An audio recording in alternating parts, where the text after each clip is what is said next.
A B C D వర్గీకరణ తీర్పు పట్ల జిల్లా కేంద్రంలో ఎంఆర్పిఎస్, టిఎంఆర్పిఎస్ నాయకుల సంబరాలు ఘనంగా నిర్వహించారు. ఈ సందర్భంగా అంబేద్కర్ విగ్రహానికి, బాబు జగజీవన్ విగ్రహానికి పూలమాలలు వేసి నివాళులర్పించారు. అనంతరం బాణాసంచా కాల్చి స్వీట్లు పంపిణీ చేశారు.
వాళ్ళు దిగితే మళ్ళీ తీసుకోమని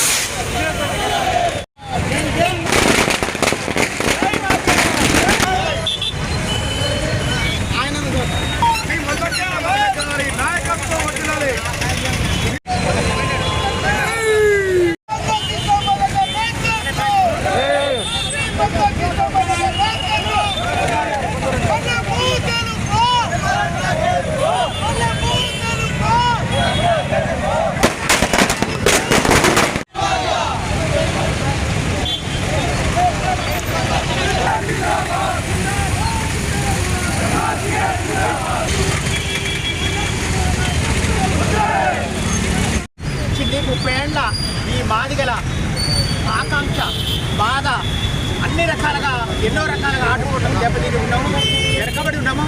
కాబట్టి ఇకనే మాకు సమన్వయం జరుగుతుందని ఆశిస్తున్నాము. జిల్లా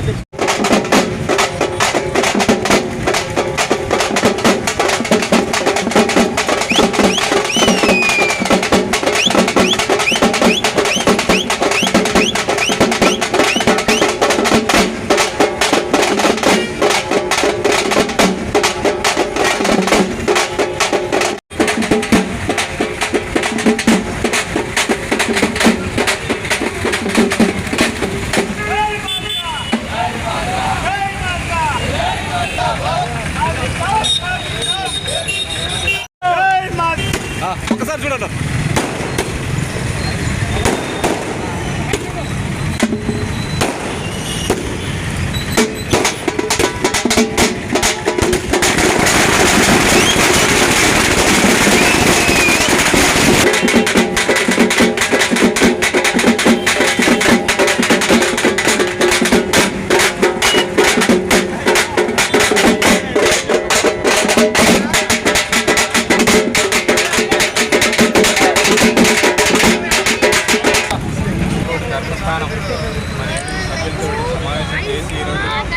పెద్ద ఎత్తున మంచి తీర్పు ఇచ్చినందుకు ఎంఆర్పిఎస్ రుణపడి ఉండదని చెప్పేసి సందర్భంగా తెలుసుకుంటూ సుప్రీంకోర్టుకి ధన్యవాదాలు తెలుపుకుంటూ మరి ఈరోజు రాష్ట్ర ప్రధానమంత్రి 10 ఏళ్ళ నుండి మరి 3వసారి గవర్నమెంట్ వచ్చిన ఇప్పటి వరకు నిర్ణయం తీసుకోవడం చాలా దురదృష్టకరం. సుప్రీంకోర్టు తీసుకోవడం చాలా ఆశ.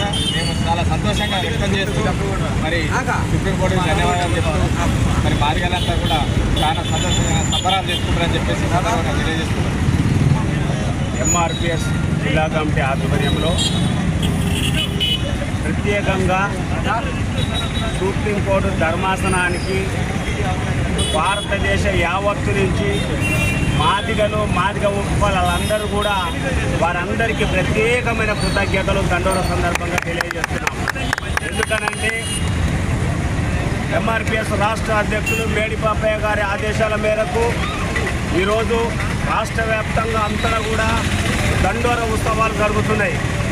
ఈరోజు సుప్రీంకోర్టు ధర్మాసనము మాదిగల 30 సంవత్సరాల ఉద్యమ కాలములో మా జీవిత కాలంలో ఇక మేము అణచిపడే ఉంటాము, మా కోరికలు నెరవేరమని ఏ కోరిక మీదనైతే ఏబిసిడి వర్గీకరణ ఉద్యమాన్ని మొదలుపెట్టిరో ఆ 30 సంవత్సరాల ఆకాంక్షను ఈరోజు మాదిగల నిజాయితీ సుప్రీంకోర్టులో ధర్మాసనము పరిశీలన చేసి మాదిగ ఉపకులాలకు ఖచ్చితంగా వర్గీకరణ ఏర్పాటు చేయడము మంచిదని చెప్పేసి నిర్ధారణ చేసి అన్ని రాష్ట్ర ప్రభుత్వాలకు ఏబిసిడి వర్గీకరణ అమలయ్యే విధంగా మీరు చొరవ తీసుకోవాలని చెప్పేసి అన్ని రాష్ట్ర ప్రభుత్వాలకు తెలియపరచడం అనేది హర్షణీయముగా